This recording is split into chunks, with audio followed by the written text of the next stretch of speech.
right, welcome, chat gamers of all stripes and types and everybody else. Welcome to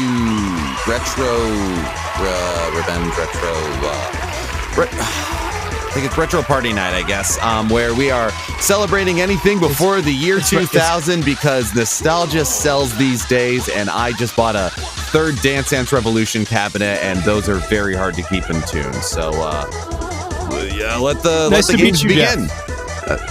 Thank you, Gerry. Right? I'm sorry, Jeff. Yeah. Yes. Hi, Jeff.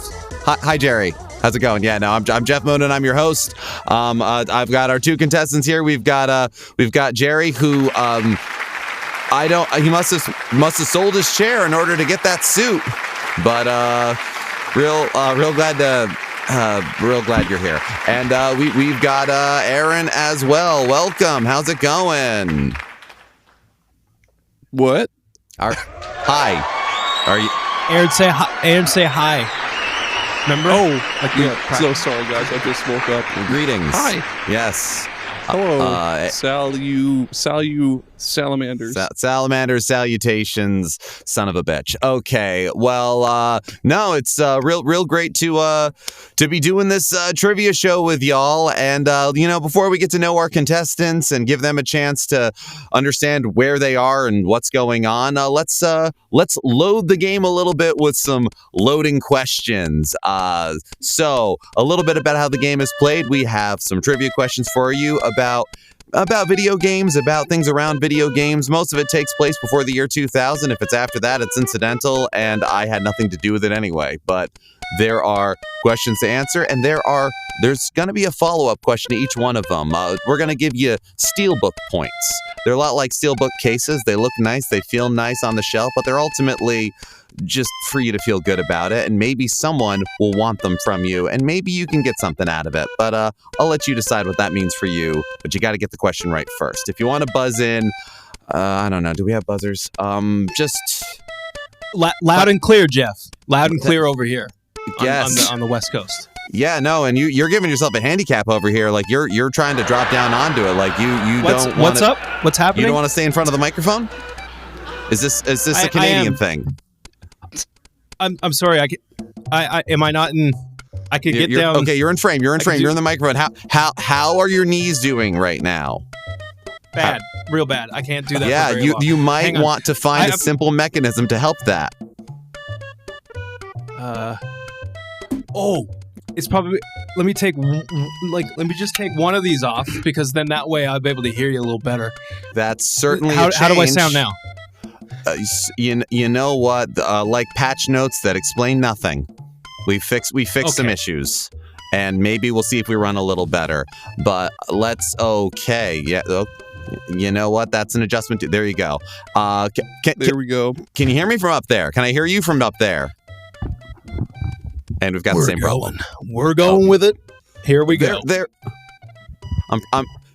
I'm proud of you. No points for that, but you know what? Now we can get started.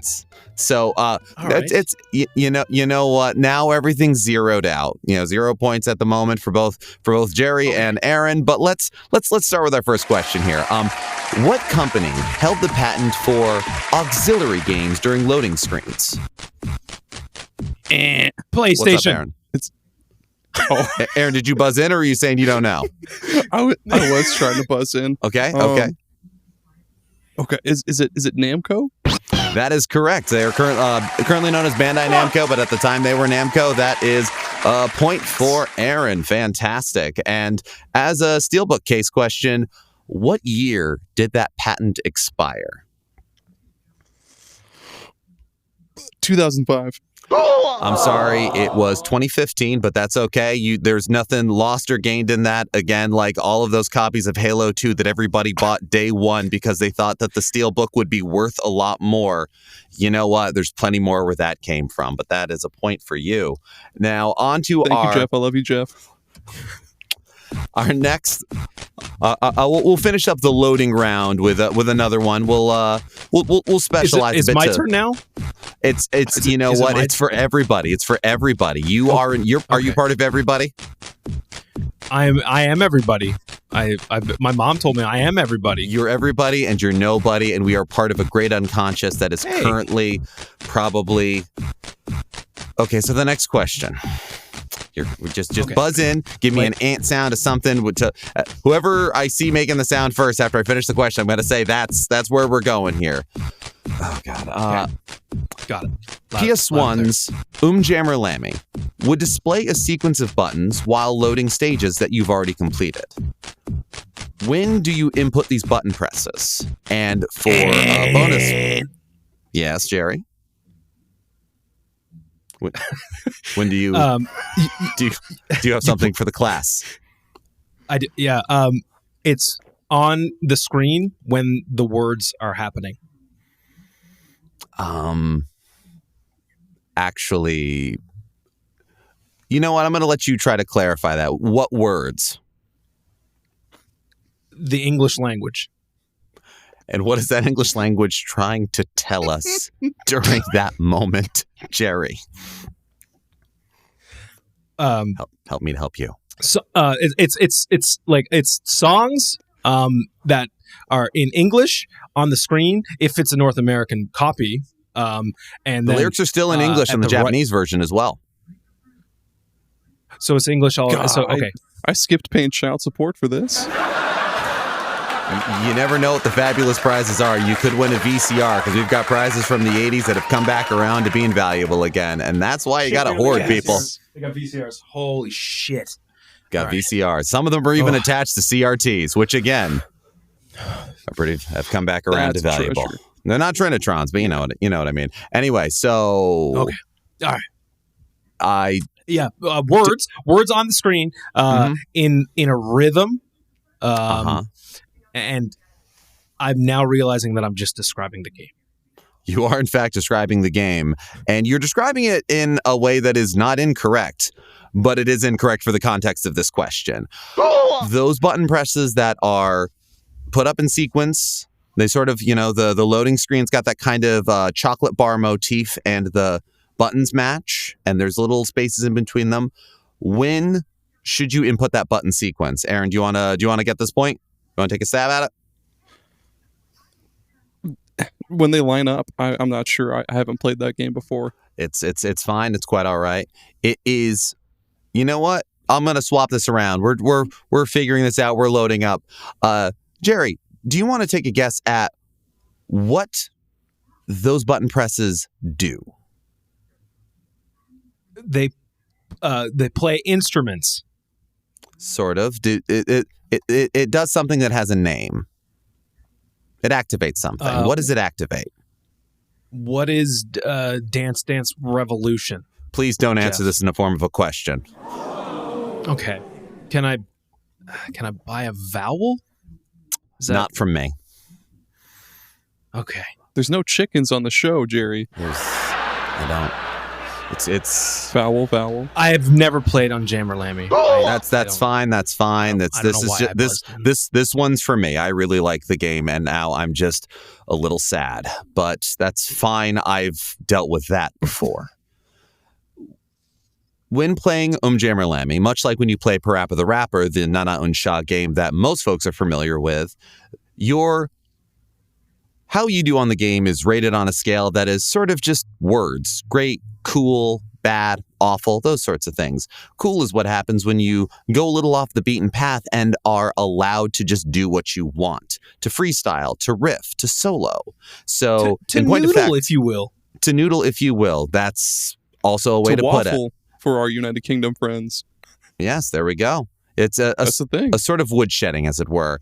And it's, Jerry, you were unfortunately incorrect because that is when the teacher, the master, the other NPC in the game says, wow, you're doing great. I'm going to leave the stage and let you go. So the English language stops specifically during cool mode, which is when you input this sequence of button presses, and it activates something called fever mode, where a whole kaleidoscope of colors slowly build in the background, and you score a massive amount of points.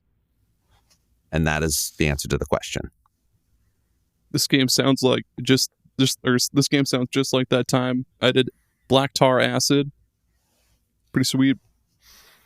You know, Best thing. you're starting to make a lot more sense, Aaron. More and more. And speaking of, that concludes the Jeff. end of the loading round. So let's take a moment to get to know our contestants a little bit. So, Aaron, how are you doing? Where are you from? What's your favorite console? What games do you poorly remember, but damn it, insist are the best ever? Oh man, I just woke up. My arthritis is acting up. I can feel it in my knees and my fingers, but glad to be here to win that Zenith VCR TV combo. Jeff, I'm a really big fan of the GameCube and the Dreamcast. Love them both. Easy to pirate. It's always but nice. I tell you what. Yep.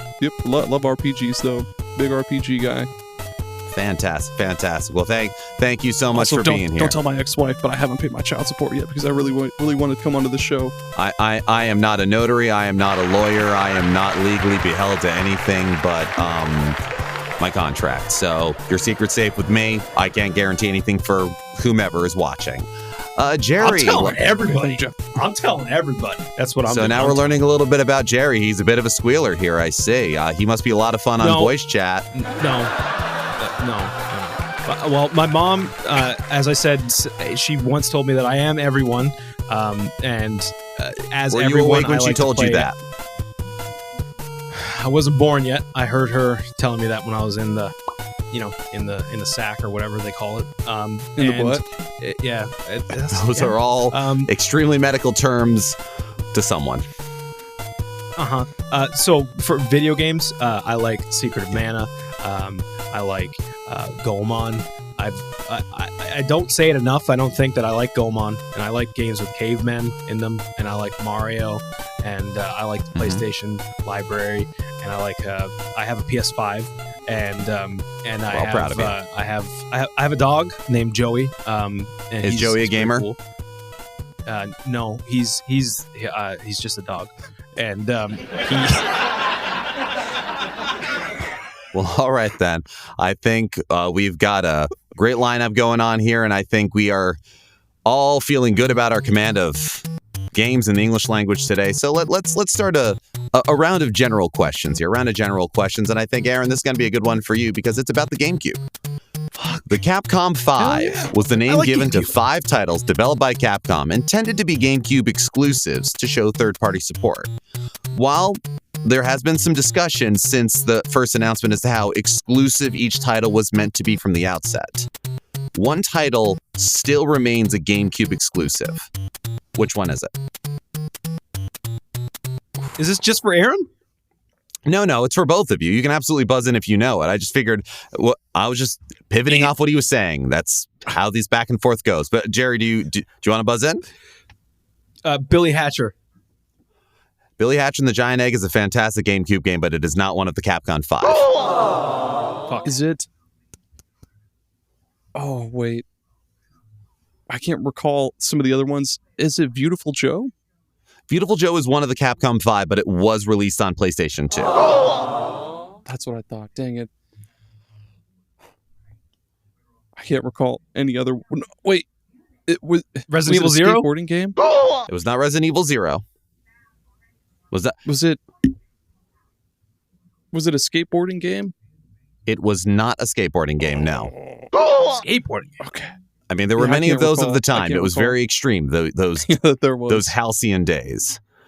But it was not Resident Evil 4. It was not Beautiful Joe. It was not Killer 7, all of which were part of the Capcom 5. The only GameCube exclusive of the 5 games that were announced all at once, getting that moniker, was PN03, Project Number 03. And to complete the 5, Dead Phoenix was announced, but was never released, which continues to be a great deal of disappointment to me, as I love games that look like they could absolutely be Panzer Dragoon, which is what Dead Phoenix seemed to be, but it died a quiet, slow death that no one ever knew about. R.I.P. And isn't spoken of. R.I.P. Dead Phoenix. Just like my uncle who drunk drove his old Chevy pickup truck into a ditch on a slimy, hot Iowa summer day. R.I.P. Uncle Jib. Sorry, Uncle Jib. Was the Chevy okay? We always need cars to give away as prizes. Oh yeah, that thing could take a beating. It's all right. Fantastic. We'll talk more after the taping here. So our next question covers pinball. What beloved pinball table released in 1997 features the voice of Tina Fey?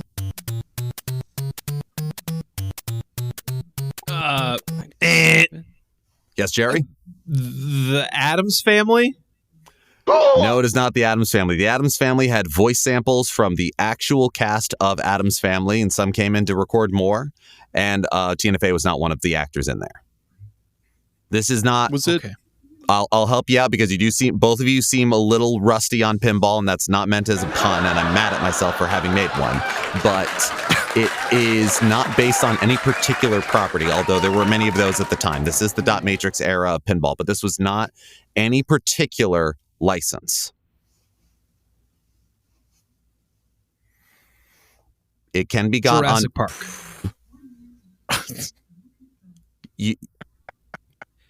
Based off the book Jurassic Park, or the film that was based off of the book Jurassic Park, or based off of the toy line based off of the film based off of the book Jurassic Park. Not a property at all. I thought it would have been based off the Sega Genesis version of Jurassic Park. That was a good one. I thought it might have been. You're absolutely right. It did marry together two different forms of gameplay there, but Tina Fey was also not part of that. She was not the Velociraptor. I'm tossing Mean Girls out there. I don't know. Not based off of any Jeff. property, not based off of any film, television, book, anything. It is meant to be a very funny game. It can be bought digitally these days on Pinball Effects. It's part of Williams Collection stuff. Oh. Is it Kiss Psycho Circus? It is not based off of any band. It is not based off of any movie or book or television show. It is Medieval Madness. I never would have guessed that. Holy shit. Medieval That Madness. was literally the next one on my tongue. It was the next one. My confidence has not wavered in your ability to have the correct answer waiting for you next. Medieval Madness is if you are...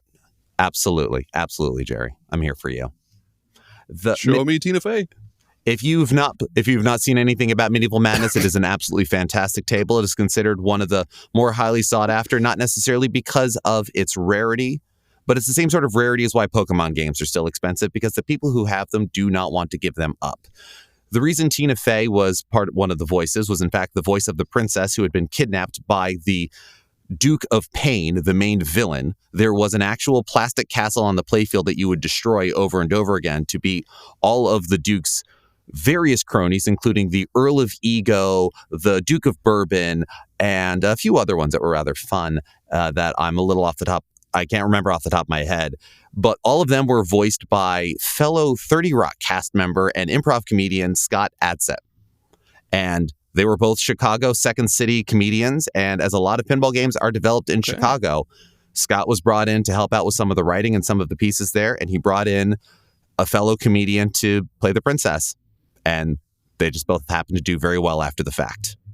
And so it's a fun little bit of trivia to find out. I did not know that. And that is why I do like here. bourbon too, though. I do enjoy bourbon. And the Duke of Bourbon loves if you. It's a Duke. He in fact says that several times when he's introduced. It is actually quite it is a fun game. But pinball isn't everybody's favorite, but let's move on to somebody who's got a little bit of a pinball aspect to them, Sonic the Hedgehog.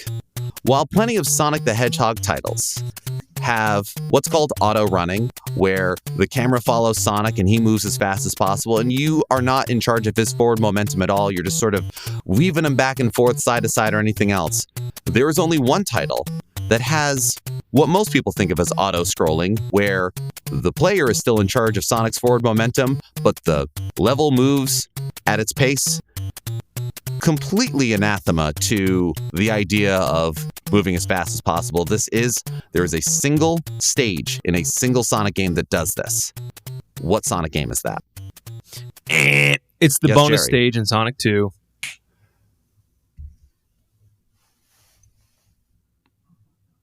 Do you control his forward momentum in that? No. Is he moving, though? Side to side.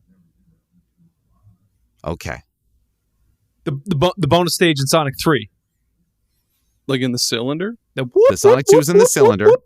Sonic 3. No, that's an excellent approximation. I would give you points for that, but I do not have points to give for that. It is not a special stage. It is not a bonus stage.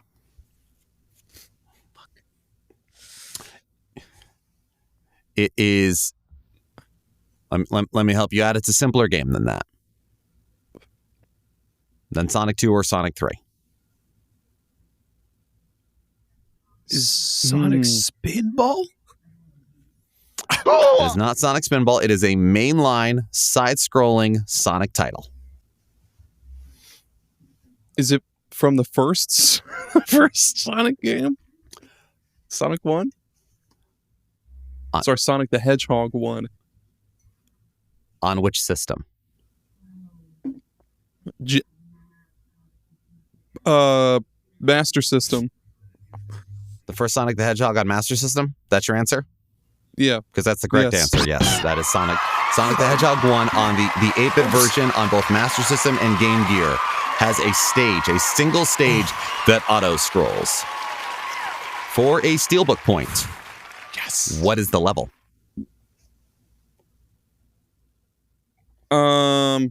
Wait. What is it called? This is Sonic 1. They weren't very imaginative.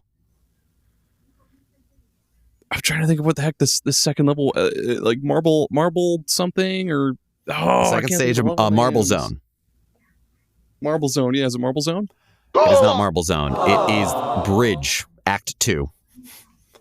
That is the stage. Man, the music for it is very catchy. It is often compared to a Janet Jackson track. I don't remember which one, and I don't want to get anybody in trouble. How do you boys feel about Mortal Kombat? I love I it. feel pretty good about Mortal Kombat. All right. Mortal Kombat, good, fantastic, good. Let's, this is still anybody's game because Aaron's only gotten 2 points here. So that's quite all right there. So the Mortal Kombat franchise. I've ever heard. So Mortal Kombat has had a lot of fighters, a lot of combatants, a lot of characters come and gone. It's in fact featured a total of 77 playable combatants over its long history. Whoa. That's not including variants, but yes, including palette swaps of That's ninjas insane. because, Sub-Zero and Scorpion are two different characters, even if it was the same actor being filmed. That's just how video games Can work. we agree on something, Jeff? Jeff, What's if up? I may? If I may, Jeff? You're already doing it. Go for it. Okay, if I may, Noob Saibot is the best of the ninjas. He certainly is the most shadowy, and so I will say he is at least one of the best. I don't have the time, the patience, nor the budget one of the ninjas. to find empirically. You know what, Jerry? I'm going to give you that. You're absolutely correct. He is one of the ninjas, and he is one of the most ninja. Can I have a point for that? Can I have Do you have a Steelbook point? I don't. What do you? Yeah. Maybe you can get one here. Maybe you can get one here. So, Okay. Let's do it. 77 total combatants over the whole history. No game has featured all of them. But which Mortal Kombat title boasts the largest roster? Yes, Aaron. Mortal Kombat Armageddon. That's absolutely correct. Mortal Kombat Armageddon. For a Steelbook point, how many combatants are in that title? Oh, I know this. There are two slots for customizable characters, and I will allow for that number or the number without. Either one. 58? 58 for just like regular characters? Can we do Price's Right rules? Can I guess a number and whoever's closer? There will be a segment for that, but not now. Okay. That was a very good guess with the 2 rounding it out to 60. It was 62 with the additional 2 rounding it out to 64. You were very close, and you were correct with Armageddon, so that's fantastic. Now let's go. You know what? It sounds like both of you are big fans of RPGs. So Yes. let's Here do we an go. RPG question. Let's do an RPG question. Racking Are the either points, of boys. you familiar with Ultima? A little bit. Fuck. A little bit. Yeah, man. It's all right. This is one of the bigger pieces. In Ultima, there is a spell that claims it, in a single casting, eradicates all life on the entire planet. What is the name of that spell? Holy. It is not holy. That would be a very fun flip on things. You also did not buzz in. No, but we've also completely broken down the rules here. I was just saying, holy shit. I'm just trying to... Geoff, that spell sounds awesome as hell. I want to go with Doomsday. Doomsday. That is so evocative and very cool, but it is not what they call that spell. It is a spell that if it does as it claims, shouting Doomsday just sounds very cool, but it is putting together a series of runes. You know, Jerry, do you want to take one more stab at it? You know what, Geoff? I think I will. All right. Is it death? It is not death, but that is the name of other spells. So that's good thinking. That's great thinking there. This one was a little bit of a funny bit for me because the answer for this is the same as the answer for the last. It's Armageddon. The spell is called Armageddon.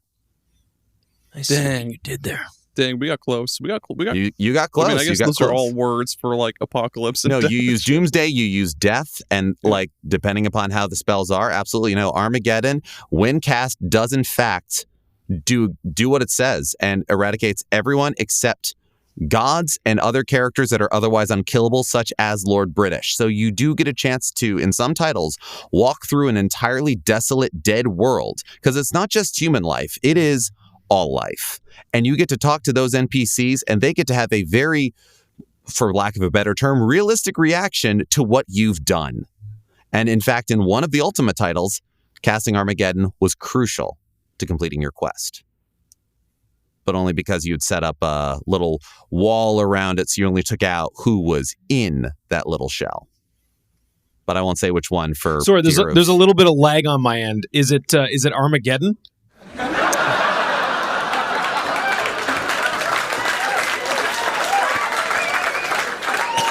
You know what? It is Armageddon. You know what? I'll let you have that point. I'll let you have that one. All right. You work on that lag. I'm not going to accept any more on that.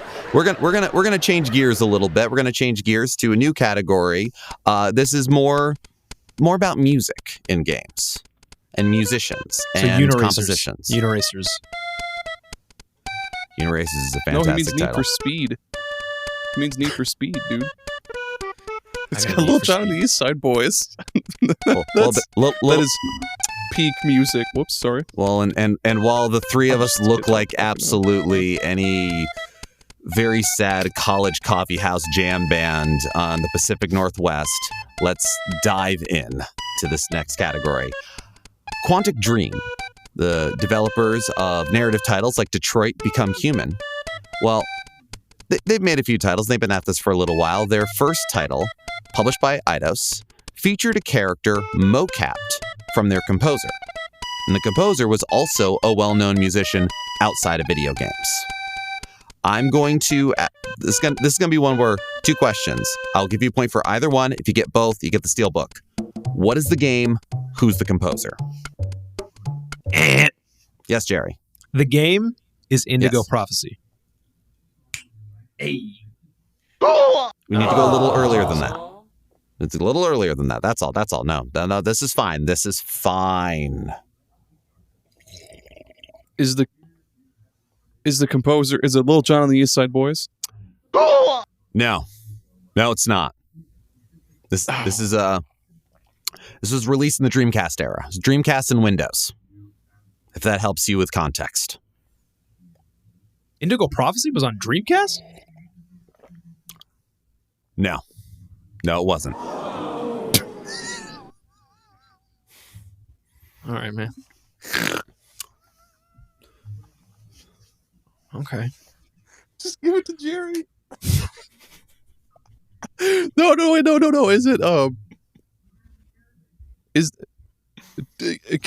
Is there like a hint system? Can I get like maybe a teeny weeny little hint? Like what kind of music do they play? Is it like a pretty well-known artist from around the time? I would say they had a long career before doing this, and they had a career afterwards as well. The musician is no longer with us. Is it Prince? Michael Jackson. It is not Prince. Sorry, Aaron, you Michael had a guess there? Yeah, is it Michael Jackson? It's not Michael Jackson.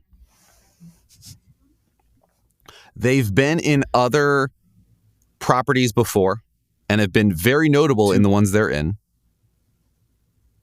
Not video games, though. They've been in film. Tupac Shakur? Not Tupac Shakur. This is they're a very theatrical musician.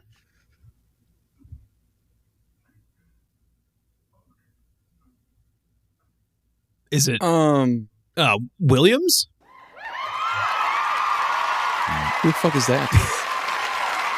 Who the fuck is Williams? Is that a first name? Is that a last name? Is that Midway Williams? I only know him as Williams. He does like the Star Wars movies and stuff. When I see him on the street, John Williams. I'm like, Yes, hey, what's yes. up, Williams? No, this John is Wayne Williams. Yep. This is a pop music artist. Oh, Britney Spears. Pop rock. Popular she's still music. alive, I think. She is still alive and hopefully thriving. Let's leave No Britney Spears longer alone with us, right now and find the answer to her. Alone. He played guitar. So they're no longer with us. Pop rock, played guitar.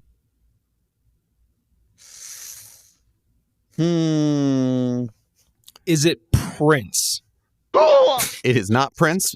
You already guessed that, but you did go for a theatrical performer and one who had a lot of, well, you know what? Before Taylor Swift had her eras, well, he had plenty of his. You're goddamn right he did. Well, Prince did, as well as the musician we're talking about for this question. Oh, I just don't know. Pop rock, no longer with us. He had a long career before, at least 20 years. And you're telling me this person was in a Quantic Dream game? He was in a Quantic Dream game, their first one. Oh my gosh, what is his name? Lenny Kravitz. Not Lenny Kravitz. He's still alive. I seen his full dick like last year in that video. He doesn't have to be alive for that to be on the internet, Where do I find unfortunately. this video? Well, this is a British musician. Oh, Pink Floyd. Oh, he's dead. No. Not Pink Floyd. Elton John. Not Elton John. He's also alive. What? I thought he's dead. This is a great excuse for us to check all of these. You know what? There might have been news, but Is I don't Elton John think. alive? I'm fairly certain last I checked, Elton John was still alive, and I'm going to be very sad if I'm wrong about that. In fact, I'm very sad that he this would have just musician died when the Queen did. that might in fact be a thing. But no, this was. Let's see. What other fun little hints can I give you on this? Is Elton John just the Queen's symbiote? That's the Queen's JoJo stand. We reign. She taps into her hidden power. He's like, But no. They. Well, I've already said he. And no, he was. Let's see. No, Jeff, can I ask the audience? Can we? You can ask the audience, and you might even hear them. Okay. Audience, do you have any input? Do you have any help on this? Who is this British pop rock musician who is no longer with us, who was an established writer of music, composer, musician before composing and being mocapped into this game, and years after? David Bowie. That is correct. damn it. That is a point for Gerry. What's up now, Aaron? Huh? I'm still ahead by like 2, bro. Over there play hating? Now, What's up just now? just real quick, what was the name of the game? Now? Did you know the name? Indigo Prophecy. It is still not Indigo Prophecy. It is Omicron: The Nomad Soul. And in fact, Oh, yes, that's right. on the Dreamcast cover, you will see the digitized face of David If I had- Bowie. Damn. Dang it. I forgot all about that. I do fucking remember. game. I do remember this cover. I do. It's a distinct cover, and this is how these things often go. Once you remember, there it is. But let's see. Let's move on to our next music question. I can't believe how thought this fast I got that. That was amazing. I know. This is really such a fast round we're doing right now. So Cynthia. Jeff, can I give Gerry a point to lose? Jeff, or fuck Gerry, if I give you a point, will you surrender? Unfortunately, none of your points are steelbook points, so you can't trade those. You can't trade your regular points. Yeah, let's go. Do I have one of those? Unfortunately, no. All we've got are baseline points. Here's this. You know what? I have faith in both of you on this one. Dear God, let me have something here. What? Cynthia Harrell is a fabulously talented singer, recording artist who has only 2 credited video game tracks, and they are fairly well known, certainly as far as I'm concerned. And if not, I feel like I'm going to be losing some bets tonight. 1 for regular points, 2 for the steelbook. What are Cynthia Harrell's only 2 video game singing credits? Singing. Are any of them in Jet Set Radio or Jet Set Radio Future? They are not. These are very much distinct songs themselves. They're not just part of the general levels. They are actually, I would say, one is an opening credits and one is a closing credits. These are very featured songs and notable within their soundtracks. Are they Persona? They are not Persona, no. Though, excellent guess. Persona games typically have a singer for the whole track. Both of these, for the whole game rather, both of these tracks are from separate titles and separate franchises, but were made by the same company. Okay. Is one of them from a Kingdom Hearts game and the other one is from Final Fantasy? Something like that? No, but you're at least picking up on my hints, so I feel like we're doing better now. That's fantastic. Thank you, Aaron. But it is not Squaresoft.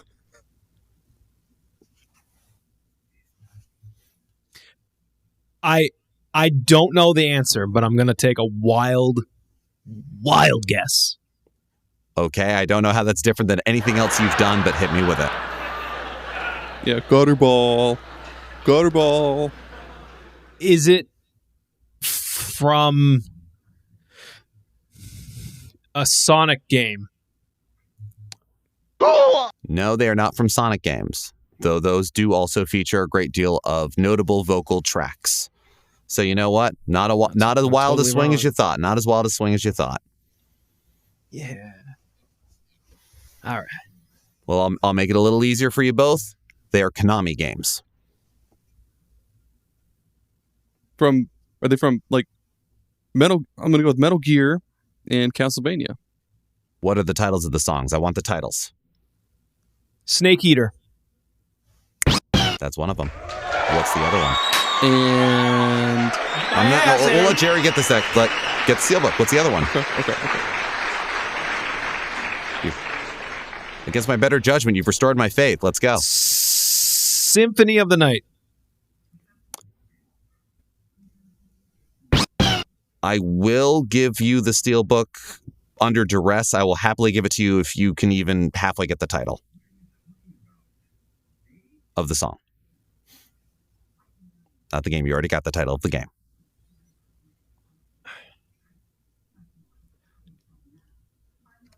Vampire Slayer. You might be thinking of Vampire Killer, which is a far more established title and involves no vocals. The title of the track is I Am the Wind. It is a very contrasting track to the rest of Symphony of the Night's admittedly eclectic and delightful soundtrack. Cynthia Harrell sang Snake Eater and I Am the Wind. And so, yeah, Gerry, now you've got a steelbook to do with as you will. Put it on your shelf, impress your friends, impress yourself. Use it to level out a wobbly piece of furniture or what have you. Now let's move on to... I'm going to sell it on Kijiji and eBay because I need money for craft dinner. That makes a lot of sense. Craft dinner can get very expensive when you... Well, anyway.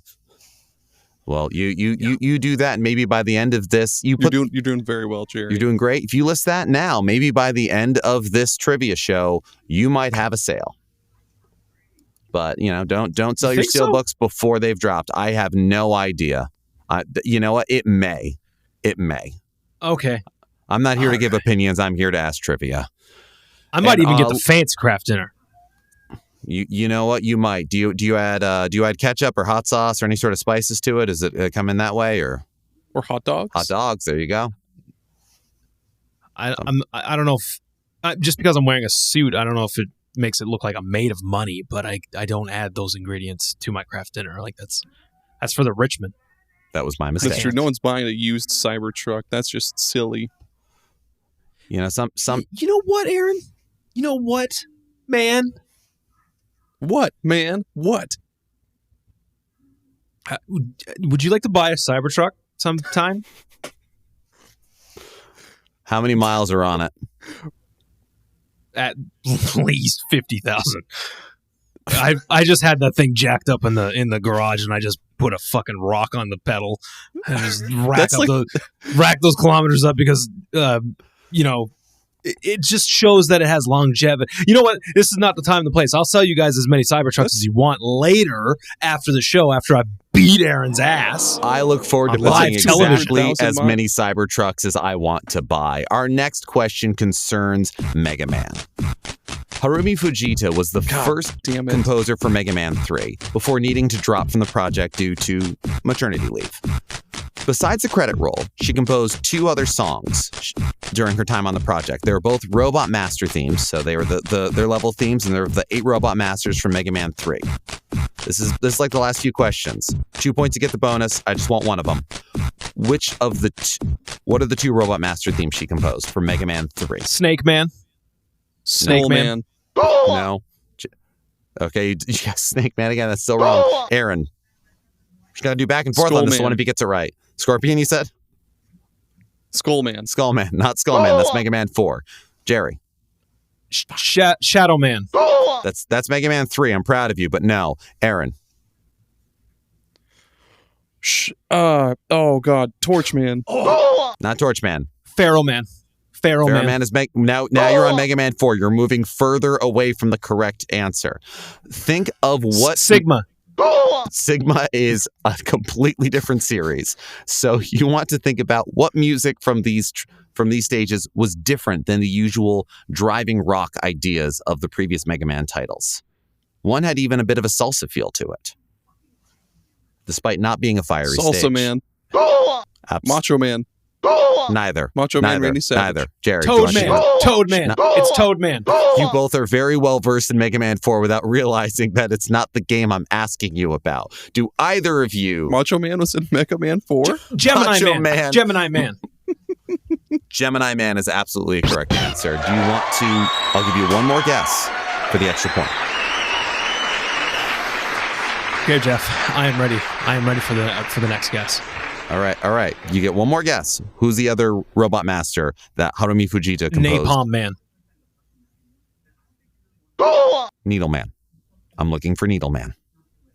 And is it Needle Man? It is Needle Man. What is Needle Man? What is Needle Man? That's the name of the guy I get my heroin from. Needle Man is who you get Rush Jet from. And if that's what you call heroin, that's up to you, and that's a regionalism I've never heard of. Yeah, man, I need a little bit of that Rush Jet. That's why I was late today. Got a little bit of that Rush Jet. I you know what? I think one day I want to sit down and look at every Rush form that are across Mega Man games and decide what drug that sounds most like. Because I feel like Rush Marine's got a little bit of an acid feel to it for me. Just a little bit. Drop a little bit of Rush Marine and see what happens. But let's move on to our last music question, and it still is Mega Man. Manami Matsume composed the music and sound effects for the original Mega Man, so she in fact was codifying the jingles, tones, and tracks that are still associated with the franchise today. The Boss Select jingle that she composed for that game carries on into future games. But amongst her many credits, she only composed for one more Mega Man game, and in fact, only one more track. What was the game that she composed, that she contributed a track for? Buzz. Yes. Buzz. Mega Man 8. It was not Mega Man 8, although that is an excellent guess because that had a lot of anniversary stuff about it and felt very contribution heavy. It was not Mega Man 8. Jerry, you want to take a stab at it? Yeah, Mega Man 7. It is not Mega Man 7, no. You better not let me catch you outside that parking lot, Jerry. What's up, man? Come at me in my Cybertruck, dude. You can't break the glass. We all messed up on Rush Jet, bro. Rush Marine or whatever. I'm unstoppable. You can't get off that rush cycle, can you? I can't. I'm hooked for life, man. Deeply unfortunate, but that's just the way it goes sometimes. Yes, you are safe in the Cybertruck, but are you really? And really, who's the winner in that fight? Yeah, like 50,000 miles on a Cybertruck is like 200,000 miles in normal car miles. So like, absolutely. In the interest of moving on, I'm going to tell you that the game was Mega Man 10, and the Robot Master was Nitro Man. So I'm a little disappointed in myself here tonight, Geoff. I got to tell you, I'm a huge Mega Man fan, and I got my family's here watching me, and I don't know if I have a place to sleep tonight. Maybe it's in the Cybertruck. I don't know. Maybe it's in the Cybertruck. It seems like they're really pushing that cargo bed on the back with the cover, so you will be shielded from the elements, apparently. Absolutely. Do you want to buy one? No. Would you like to answer some questions about portable consoles? Absolutely. Yes. Fantastic. Let's start some potent portables here. Of the following 3 handheld consoles, which one had the least number of official release titles according to Wikipedia? Of these 3, which had the fewest? The N-Gage, the Neo Geo Pocket Color, which includes the Neo Geo Pocket, or the Atari Lynx? Buzz. You're each getting one guess because there's only 3 possible ones. So, okay. Aaron. Neo Geo Pocket Color. That is incorrect. Gerry, you want to get this one? Fart. The Atari Lynx. That is incorrect. The N-Gage with 64 official titles was the fewest. Funny story. This is for no points, but I just find this a great bit of trivia. The Neo Geo Pocket Color and the Atari Lynx had the same number of officially released titles, with 73. How many? 73. Holy shit. So they're all pretty close to each other. And let's go to something with an even lower count, an even smaller library. The Virtual Boy, with 22 releases spread out across the regions, because no region got all of them. But one of those 22 titles was the first US release of a long-running franchise that is still enjoying success in multiple regions today. For points on either way, what was the game and what franchise did it introduce? Buzz. Was it Buzzity buzz. Get fucked, Aaron. I believe You got it's Mario Tennis. Mario Tennis was, in fact, a Virtual Boy title, but was not the answer I'm looking for. Mario was very well established across franchises and regions at that point. These characters had never even been introduced in America before this title. Geoff. Yes, Aaron. Is it Jack Bros? It is Jack Bros. What franchise did that introduce for the bonus point? Shin Megami Tensei? That is correct. That is a little star next to that A right there. Yes. And now we're going to move on to a segment, a category I like to call It Doesn't Work That Way. All right. RPGs, a lot of stats. Attack, defense, magic, speed, evasion, critical hit, anything else. In the Super Nintendo version of Final Fantasy VI, due to a coding oversight, one of the stats did not get used at all in calculating what it's supposed to calculate, or really anything, for your characters. What stat is that? Faith. Correct franchise, wrong game.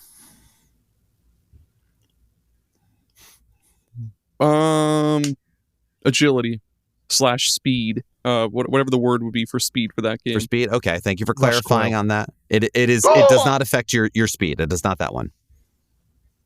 Okay. Stamina. Stamina in what way? What is it supposed to affect?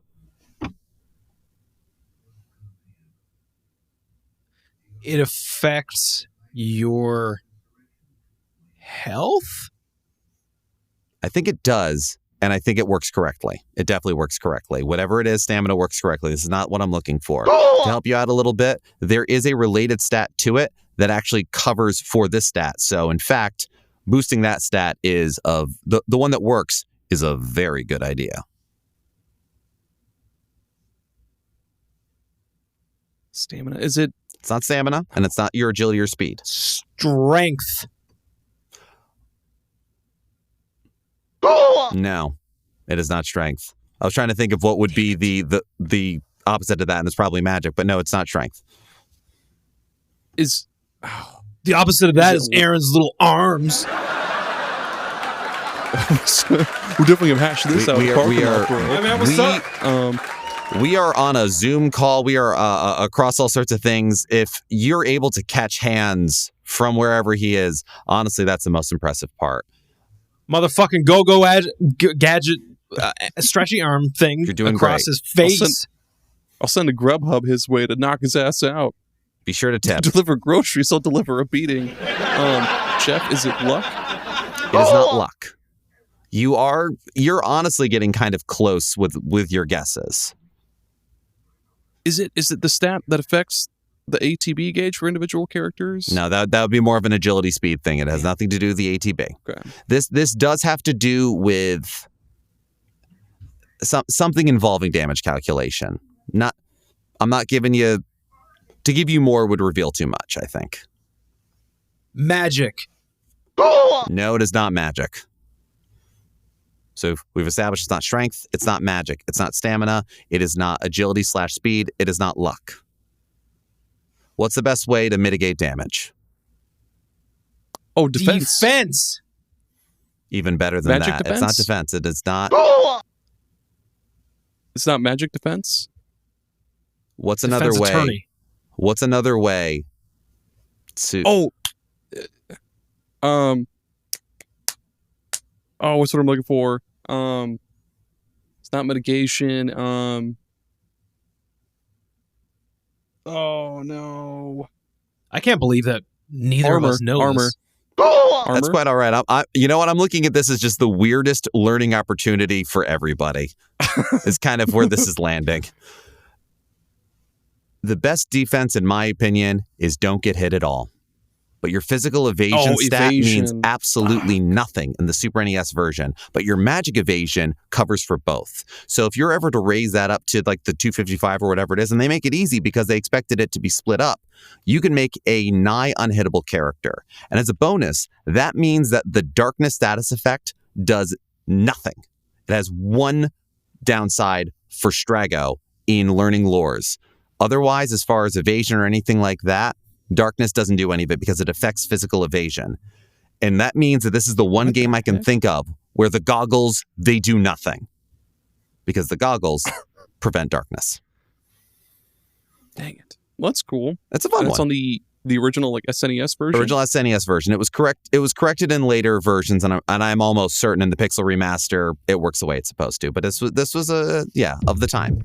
And speaking of older programming oversights, what move that is known in Pokemon, it's still in the mix. It's not gone away. But in its first iteration in Gen 1, red, blue, green, yellow, in practice, it did the exact opposite of what it's supposed to do. What move is it? It's a status Tail whip. move. Not tail whip. But before I was even saying it's a status move, you're on the right track. Is it? Can I just list off a bunch? I'll give you three. Screech. Nope. Growl.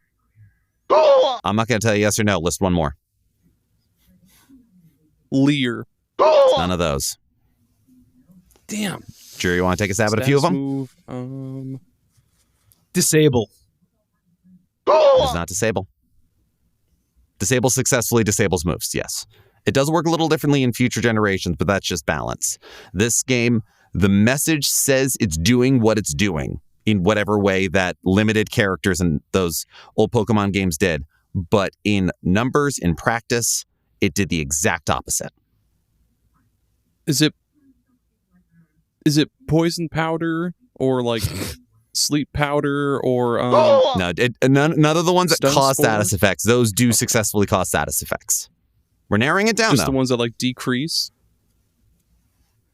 Is it just the ones that like decrease stats and shit? If Is it it decreases, dig? it is not Dig? dig. Okay. Dig, in fact, digs and does ground type damage. This is a move that if it says it boosts, it decreases. If it says it decreases, it boosts, whatever this move is. I'll give each of you a moment to think about it and one more guess apiece.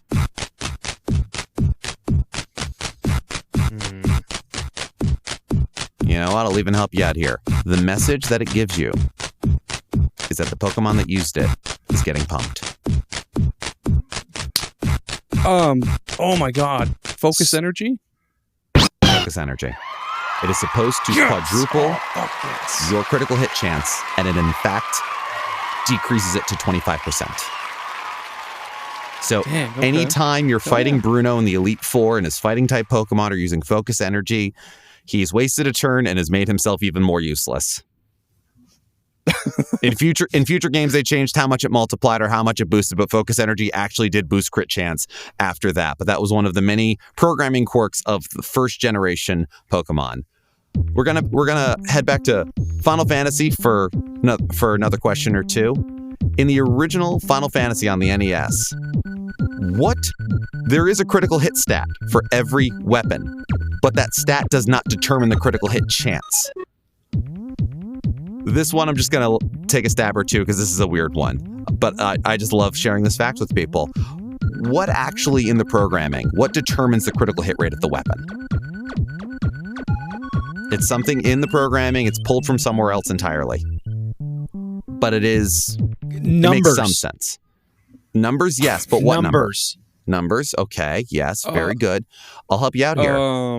No weapon shares a critical hit chance with another one. Strength? Not strength. Defense. Agility? No, it's not pulled from character stats. Oh, okay. The hit? These numbers, that's a good guess. It's not hit. Each weapon has a different critical hit chance, and it is pulled from something that is not the stat that says critical hit. Is it the amount of numbers that's in the amount of letters that make up the word of the weapon? I wish that were the case. That's the kind of stuff that happens in these sort of games where they don't quite have it and they pull it from something else. It is not that. What it is the index number. The list of weapons and where they are in the index. If it's the first weapon in the index, it has a critical hit chance of 1%, 2%, 3%, all the way up. So it works in a very interesting way where your weaker weapons are lower on the list because they're some of the first ones pulled up. So they do, in fact, have a low crit chance. But because they are put in differently as far as class of weapons, if you play the original Final Fantasy, you may have noticed hammers seem to have a really high critical hit chance because they are higher on the weapon index than swords. That's kind of cool. That's just a dumb little thing. Well, I'll skip that next question. This is our last round before we move on to our lightning round, which is this is a category of questions I like to call Something's Missing. First question.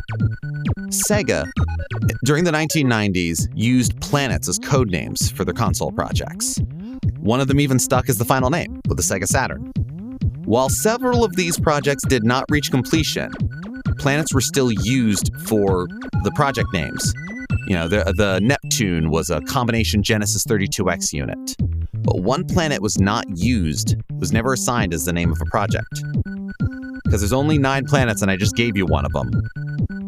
I'll give you each one guess as to what planet was not used. Uranus!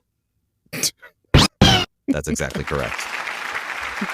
God damn it. It was also determined or has been said in stories that the way that planet name is said in Japanese sounds a lot like the phrase "won't sell."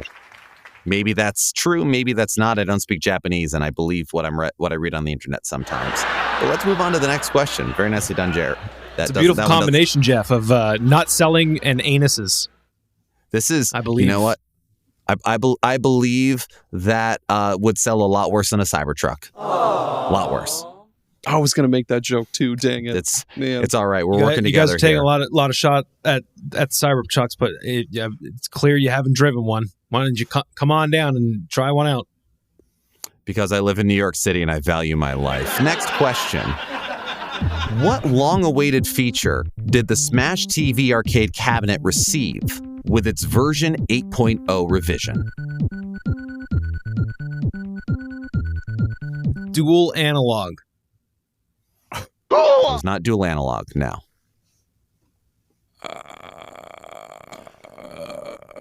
Disabling coin op? Not disabling coin op. This is something that is part of the game and something within the game that...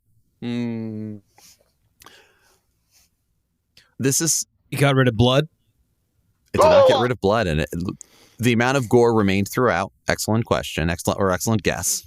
Those are sorts of things for some of the console ports. This was an update on the arcade cabinet. This was something that was... Arcade machines lie to us all the time to get us to put more money in to see something going on.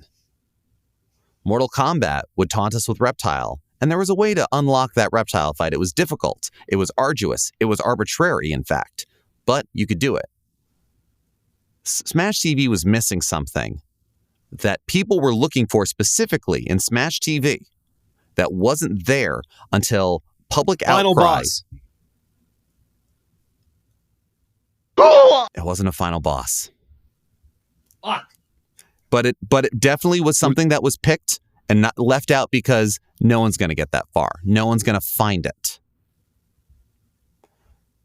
Think sort of mimetically about Smash TV. Big money, big prizes. They have all sorts of phrases that pop up every time you enter a new room in there. And this one has a very alluring name.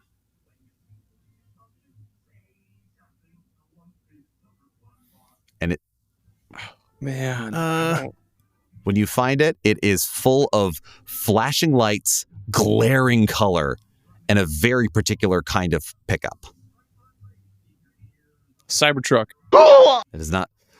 The Cybertruck is not the pickup. The Cybertruck is not the. Cybertruck has nothing to do with Smash TV.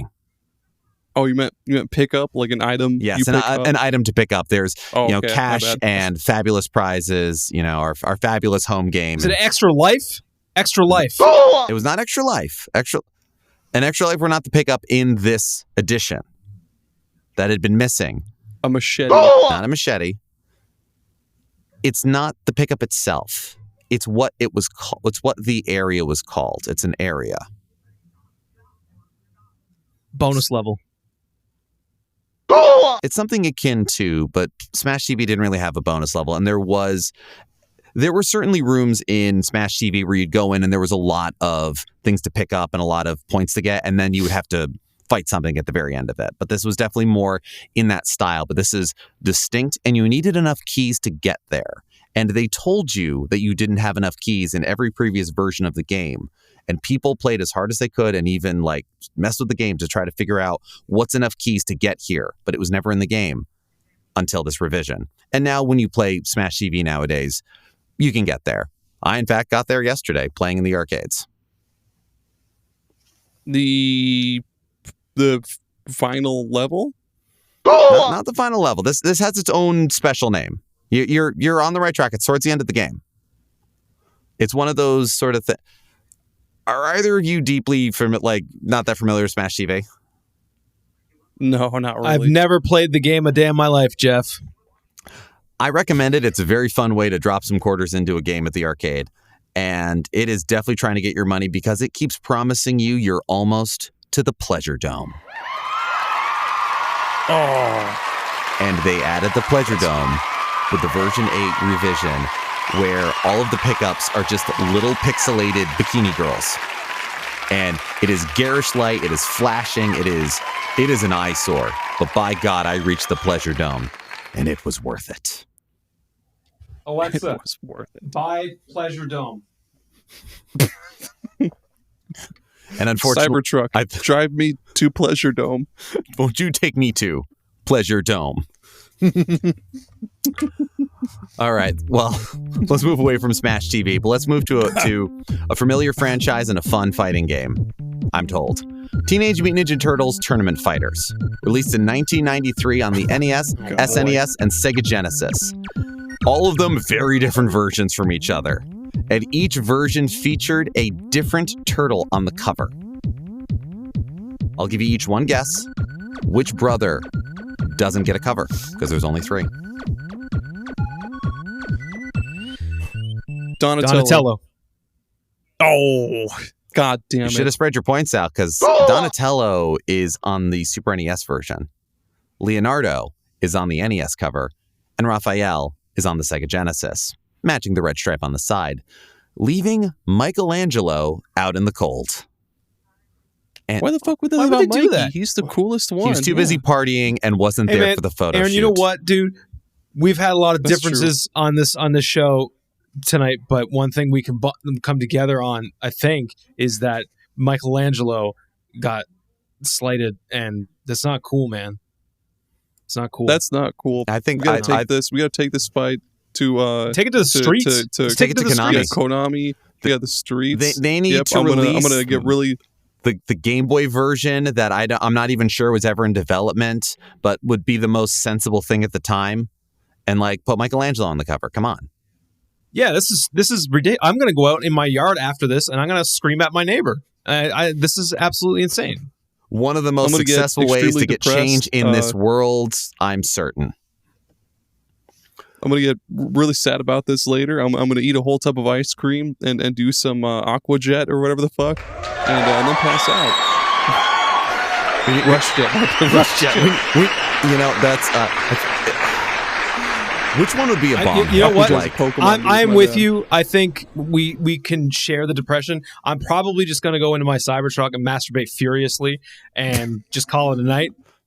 That's going to be my thing. And then I will yell at my neighbor and be like, why the fuck didn't they put Michelangelo in?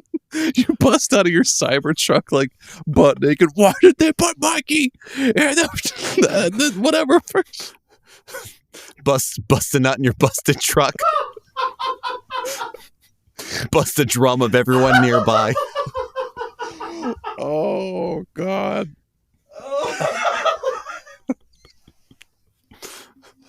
I have to ask. I you know what? I haven't fully read up the brochures on the Cybertruck, but this feels very in line with the ethos of the people behind it. Are there masturbation-friendly features in the Cybertruck? Absolutely, Jeff. I hope so. If you want to come on down, you can test drive one. You can take one out. You can masturbate in it all you want. Those windows are take one out, rub one out. Exactly. The world. Let me know when it's oyster. take one, rub one weekend, and I just might. Take one, rub Buy one, get one, rub one. Yeah, we just had that at Chili's just the other day. Man, they're doing it for 4th of July too. I thought it was just Memorial Day. People are cranking down at Chili's now? The whole time. It's those endless apps. It gets hot up there, and sometimes you just have to. Why do you think they call them jalapeno poppers? Happy Pride, everybody. I say in July. So, speaking of things that are preventing, things that are missing, what is preventing anyone from finishing the first X-Men game if they're playing it on the Sega Nomad? There is something that stops them.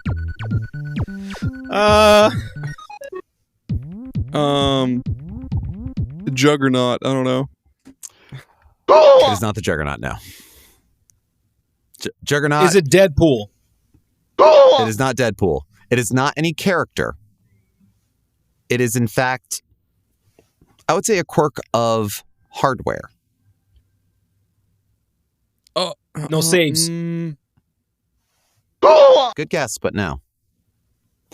This is... X-Men is notable for a little bit of fourth wall breaking metagaming that didn't quite... When you know what they're trying to tell you, it makes sense. but it's a very Metal Gear Solid, the frequencies on the back of the CD case, and you had a CD case item kind of thing. There was something wrong with the danger room, and you needed to fix it. Why can't you fix it on the Sega Nomad?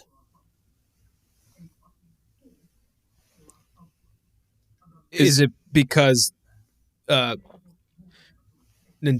don't do what Sega does?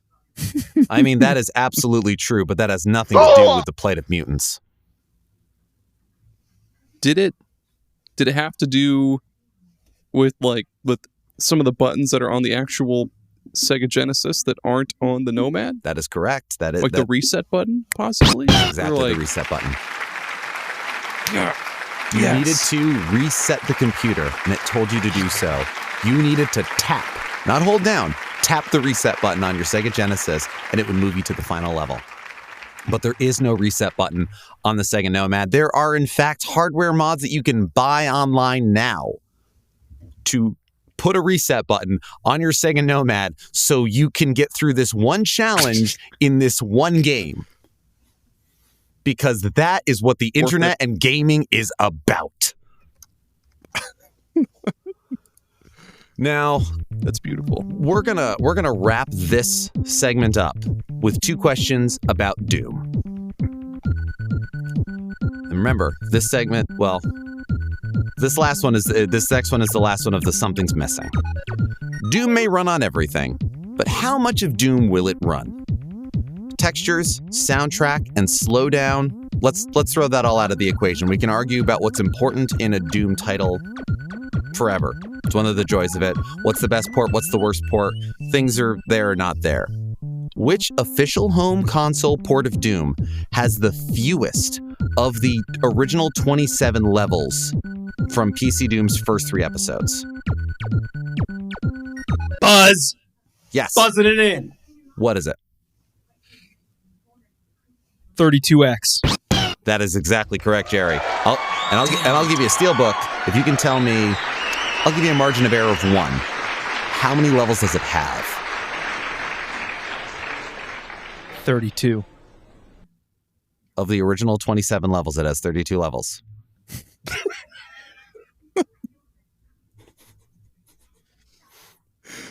I think I might have information that you don't, but I think you're reading 24. I think you're reading the console that the game is in. 32. Okay. No, it has. You're absolutely right. 24. Yeah, 32X, 32 times levels. 32 times levels. Yeah, Doom, no. 30 Doom X.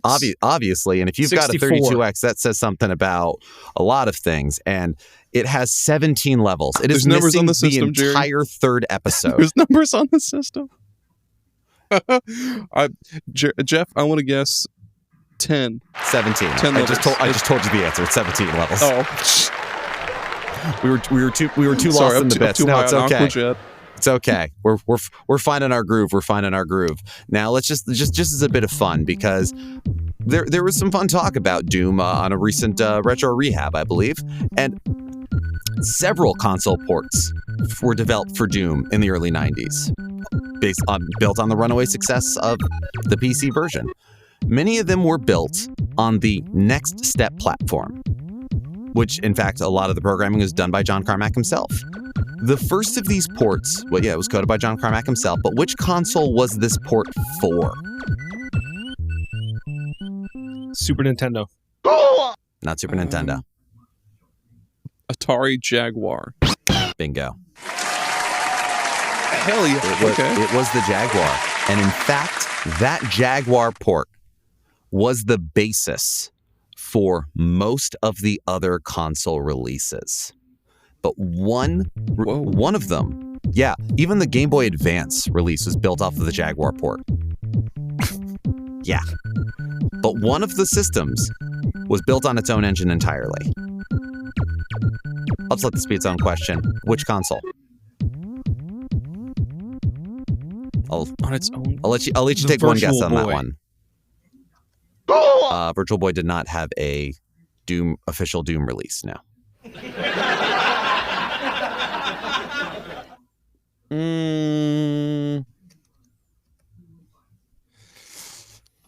Game Boy SNES. Advance. I said the Game Boy Advance used Next Step. The SNES used the Reality Engine. I also just said the SNES. You did also, and I'm not going to do shit. points for anybody because you both kind of got that. You both kind of got to that one, so we'll just zero that one out. That's, the SNES, the really, frankly, just a tech demo for showing you could run Doom on an SNES, starting a long legacy of, but can it run Doom? Yeah, no, the SNES did not use Next Step, but the Game Boy Advance, the PlayStation, the Saturn was built off of the build on the PlayStation, which was built on the Jaguar version. The 3DO version, developed in just 10 weeks, was built almost wholesale off of it. So despite not having any music, the Jaguar port is very important in the history of Doom. That's so weird. Right? No music at all? No. Like just sound effects and everything else, just no music? I think it was just sound effects, yeah. That one I've yet to experience insane. myself. But I actually, 17 levels in all. The 32X version is the version I have in my home, so I don't know what that says about me. It says I need to collect better games. So, all of that out of the way, we've taken the long road to the lightning round. Yeah, after the fact, we can edit all right. into this. Let's do this. So, what we're gonna do is get something to write down your answers, because I'm gonna rapid fire through these. And all of the answers are going to be numbers. And the point will be awarded to the closest answer. And in certain cases, I'm going to institute Price is Right rules, closest without going over. Those are going to be typically for the larger numbers. Sure. But otherwise, closest gets the point. Or in a case where you're equidistant, lower without going over idea. So there's going to be a good handful of questions. I had a lot of fun researching these. And I'm gonna ask the question. I'm gonna wait maybe 3 seconds, and I'm gonna ask the next one, and we'll go through it. And if you want to hear it we're putting again, numbers down. It's the answers are only numbers. Some of them large, some of them small, but they're all a little arbitrary and esoteric about things. So you're not the thing is, if you happen to know the exact number here, I'm going to be very impressed. But you're not supposed to. This is like guessing the number of beans in the jar, So this is where I'm going to wow the audience. This is my time. I'm ready. And won't it be wowing? So finally, Jerry's time. So we're gonna start off with a little bit of the handhelds. How many AA batteries does the Game Gear need to run? How many AA batteries does the Sega Nomad need to operate? Finally, of these three, how many AA batteries do you need for your Atari Lynx to turn on and play games? A perfect game of Pac-Man is 256 stages of eating every dot, eating every ghost, every Energizer pellet, and eating every piece of fruit that comes through. How many points does a player achieve if they have scored a perfect game of Pac-Man?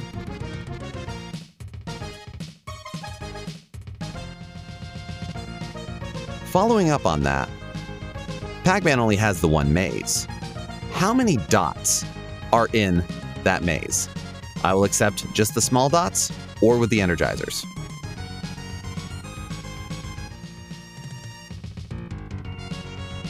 What is the earliest storyline year in which a Castlevania game takes place? Across any of the storylines that Konami calls official, what is the earliest year in which one takes place?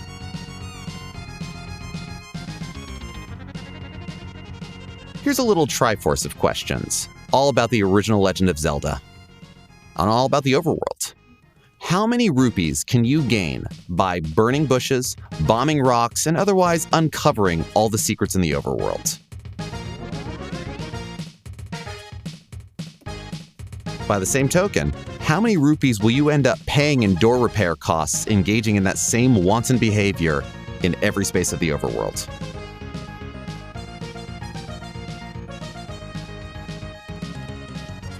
The other fun thing you can find on the overworld are shops. Sometimes with crucial items, sometimes with just something to help you out. If you were allowed to buy duplicates and you bought one of everything from every item shop in the overworld, so you can get, if there's a magical shield there, you can buy it. You go to another one, magical shield, you can get it. If you bought one of everything in all the shops in the overworld, how many rupees would you end up spending?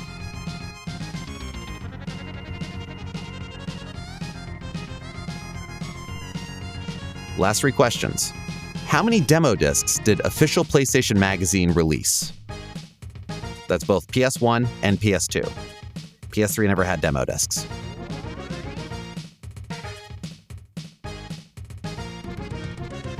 In Metal Gear Solid, you can unlock a digital camera, and you can take pictures and find ghosts.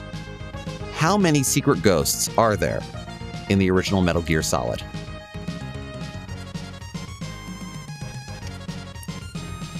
Sonic & Knuckles was notable for its lock-on technology, adding Knuckles to Sonic 2 and Sonic 3. If you locked on Sonic 1, rather than getting Knuckles in a game, you would unlock every possible stage of Blue Sphere, the Sonic 3 special stage, that could be generated. How many stages of Blue Sphere can you access by locking on Sonic 1 to Sonic & Knuckles?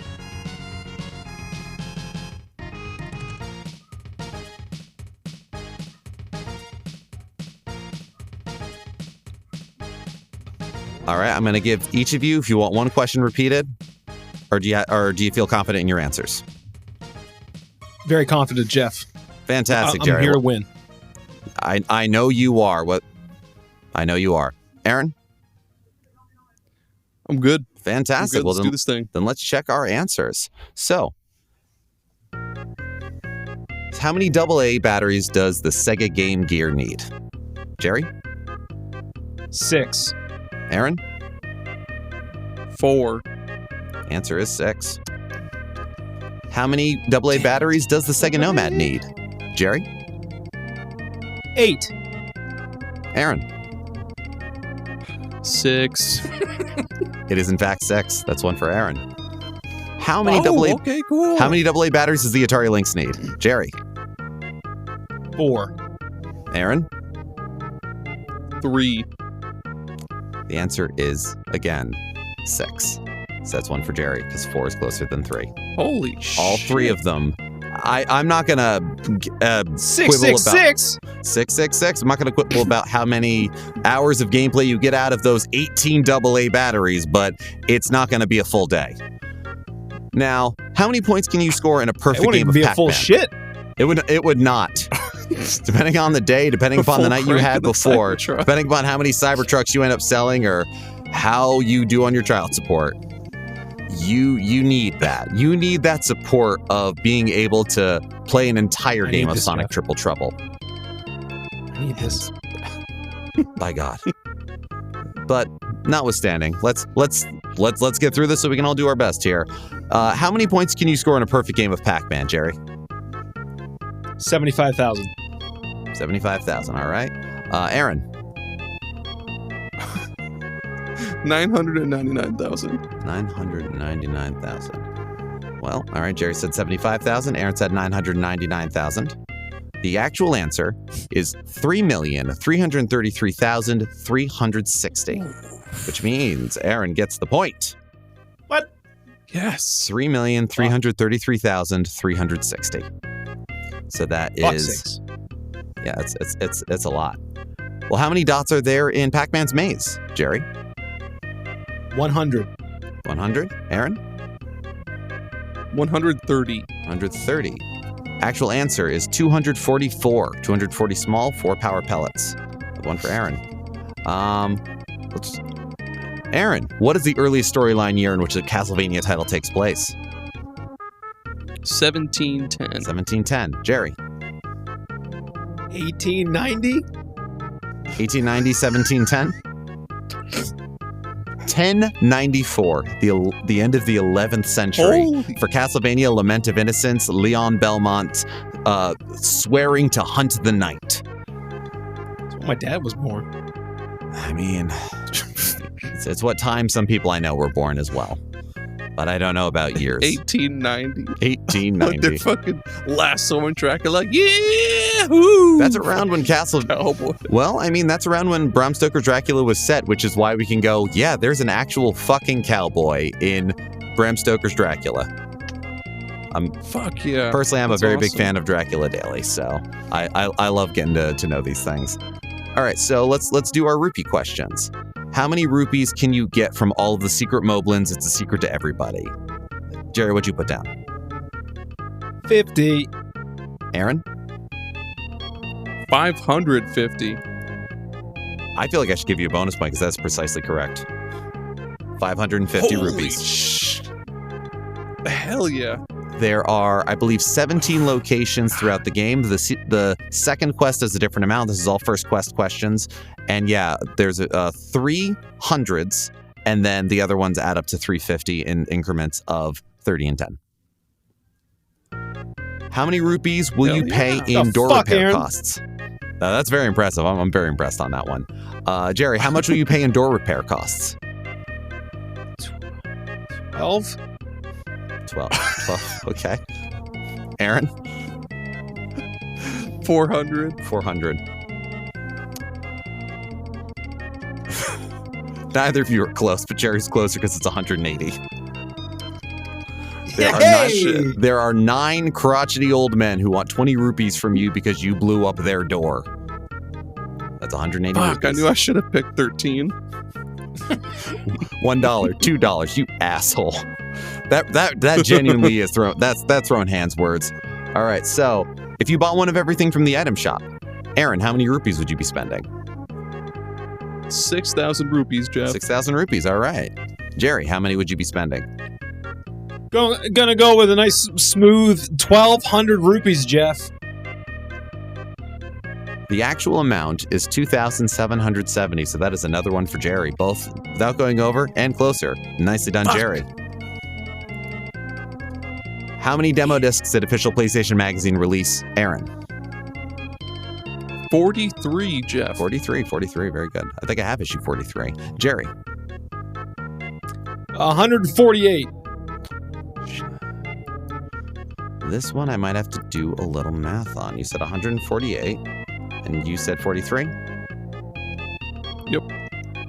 The actual answer is 112, so that is another point for Jerry. my dick. I've decided only equidistant is without going over, so I will give you that one.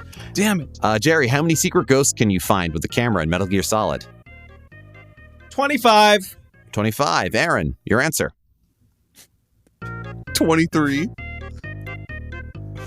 Is that what you had wrote down, or you just say that now? Yeah, it's 23. Bro. You just changed it, dude. No, I didn't. It's right there.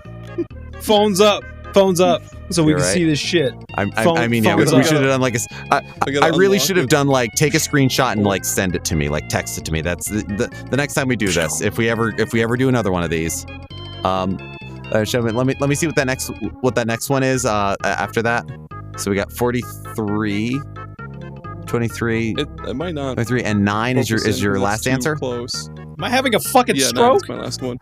No, the webcams Yeah, are 9 just is bad the at this last stuff. one. We don't have great equipment. But the actual answer is 42, so Jerry actually gets the point on that one.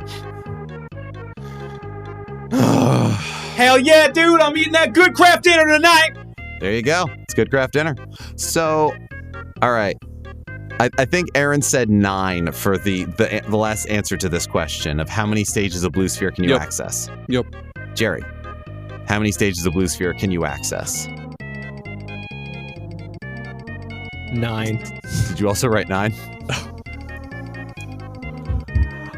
I'm going to call this nobodies because the way that these stages are created, they're actually sort of randomly generated. There is a regular order to them, but it is sort of piecing together some math and putting it together, and you run through every permutation that can happen.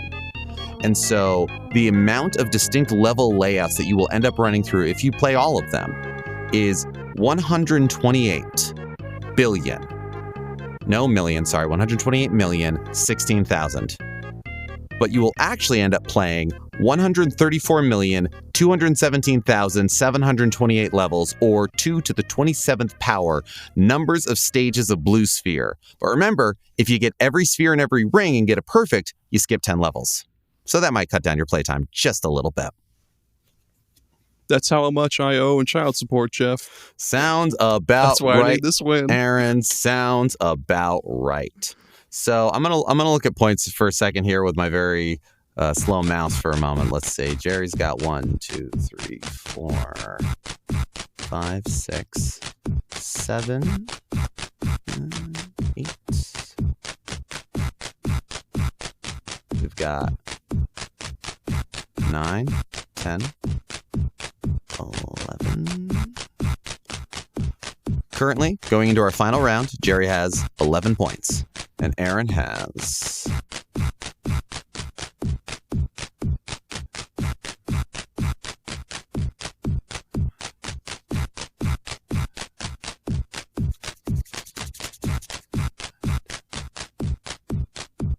12 points.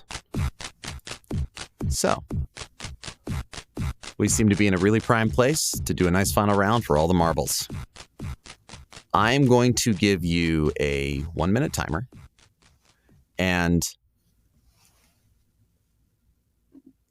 I want you to wager something for me here. I want you to wager how many Sega CD cases you're going to buy for me by the time you're done with this, because those things break so fast, and I've got a collection to upkeep here.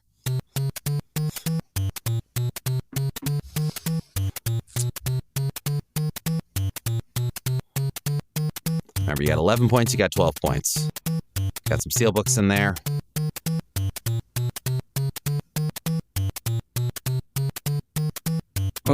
What was the question? One more time. I want to make sure I heard you right. Oh no, this isn't the actual question. We're wagering, Aaron. Keep up. How Wagering. yeah. How many Sega CD cases are you buying for me? Because I recently picked up Slam City with Scottie Pippen, and it was just the discs, but Geoff, it's 4 discs. May I wager something else? You may. Be of equal value. Okay. All right. If you say Cybertruck, I'm gonna fucking scream.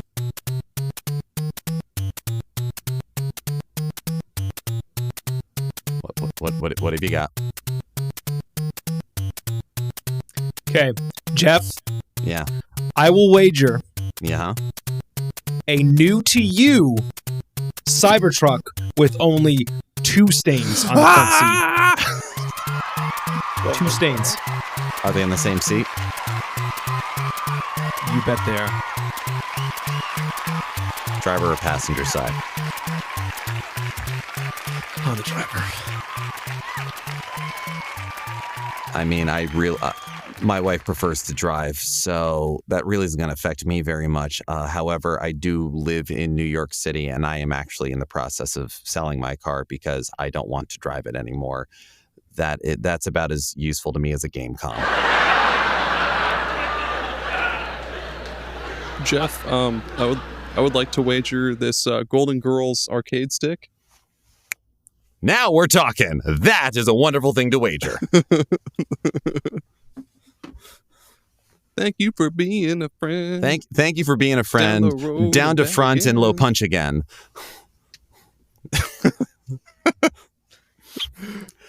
Well, anyway, I think we've wagered everything that is of use and value to us. So I'm going to set a 1-minute timer. And here's the question. Here's the thing.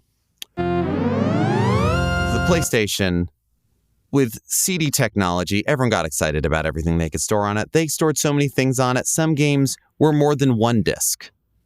Some of them had all the way up to 5 discs even in a single title. I want you, in 1 minute, to name as many games on the PS1 as possible. Bonus points for multi-disc, and I am going to score the most discs, not the most games. So, with that in mind, 1 minute on the clock now.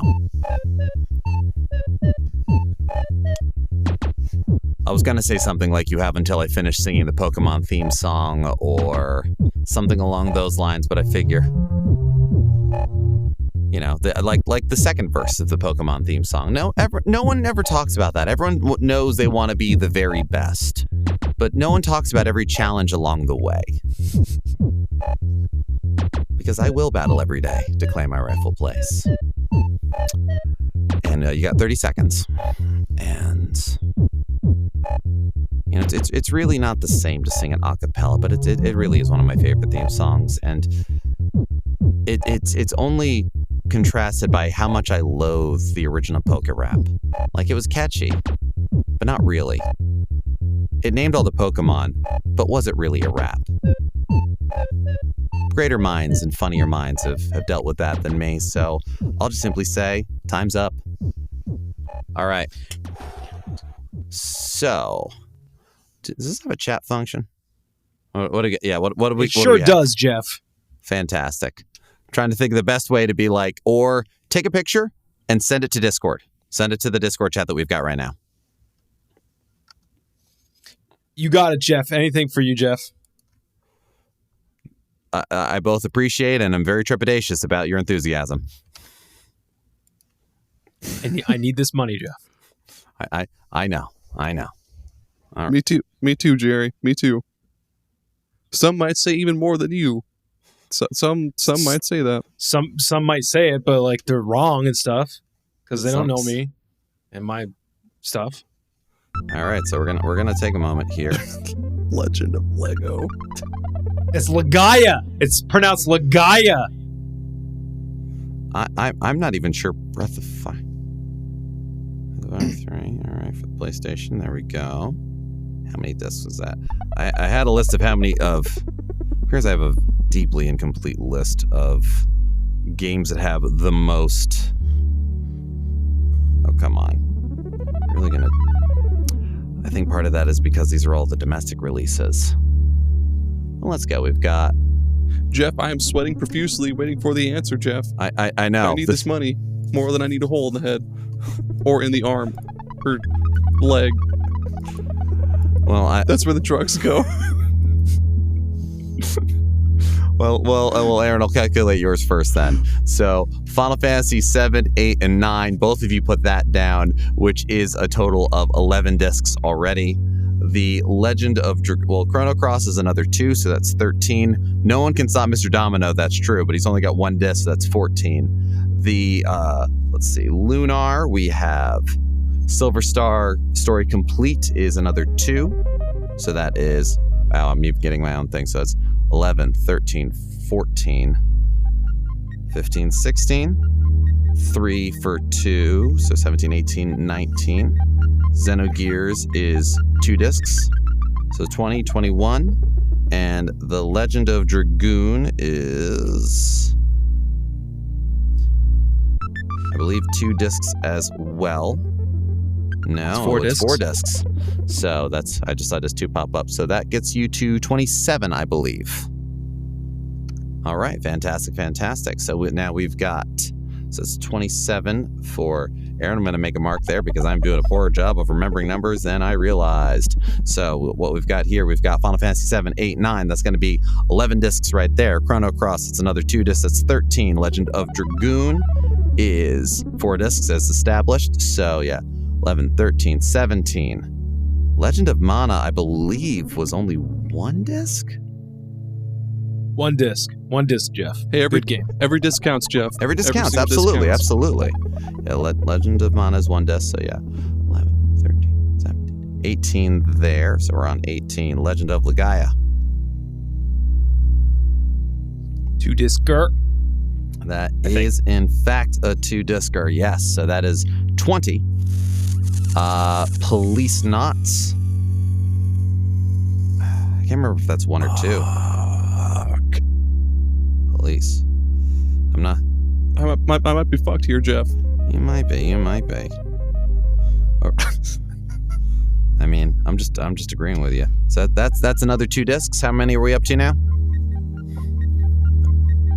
So 11, 13, 15, 19, 20, 22.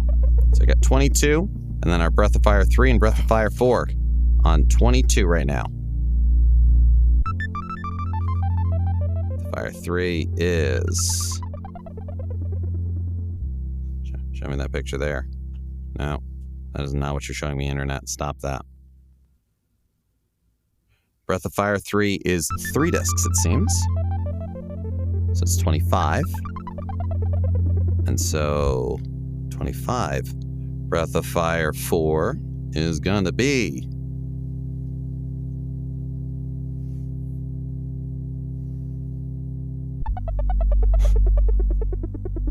2 discs. So that is 27 as well. Is that a tie? That is a tie. So I think the way we're going to break this is who put up the fewest titles. So Gerry put up 1, 2, 3, 4, 5, 6, 7, 8, 9, 10 titles. Aaron, you put up 1, 2, 3, 4, 5, 6, 7, 8, 9. Which means, Aaron, you are the winner of our final round. You are the winner of the Golden Girls arcade stick. You are the winner of the last few Sega CD cases I've got here. You are the winner of the 13-inch combo TV VCR. You are not the winner of our fine home game. Gerry gets to go home with that, as well as 3 moon shoes. They're all size 8 men's. I don't know why there's 3 of them, but they do all seem to work. It's 2 left feet and a right foot. You are also the winner of a... Put them on my hands. Fantastic, fantastic. Your other hand can hold this Legends of the Hidden Temple themed pogo stick that we also have in the back somewhere. Aaron, you are also the winner of all of the fine disc cleaning turtle wax that we have got. And also the keys to what appear to be a charred Cybertruck. I can't find the truck, but you can have the charred keys. Wait. I don't want that. You don't get the truck. You just get the keys. Else but the truck doesn't exist anymore. Oh, okay, cool. I could use those for chiseling. I think. You might be able to sell the keys as a promise of a Cybertruck to someone who wants it and finally pay that child support. I need those keys, please. Oh, yes. I need those keys. No more debt for me. Are you willing to trade those 3 moon shoes and the pogo stick and our fabulous home game for those keys? Oh, fuck no. Fuck no. What about your Steelbook points?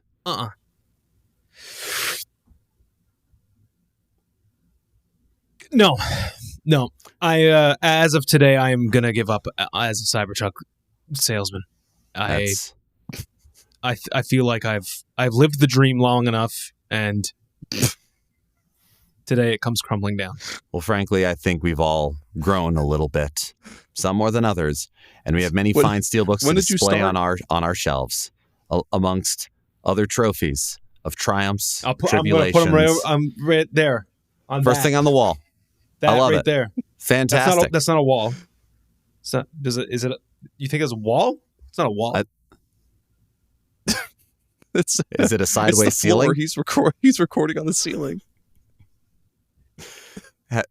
Have you been working in an endless void and expanse this entire time?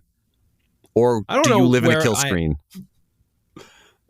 The producers of the show put me in this. I don't even know where I am, dude. And I promise that the producers will be there soon to let you out. But speaking of kill screens, it sounds like we've hit a little bit of score overflow here at Retro Party Night, or whatever we're calling this right now. So until next time, I'm Geoff Moonen.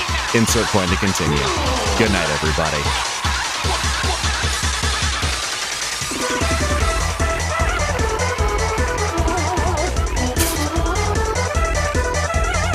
How the fuck do I get out of here?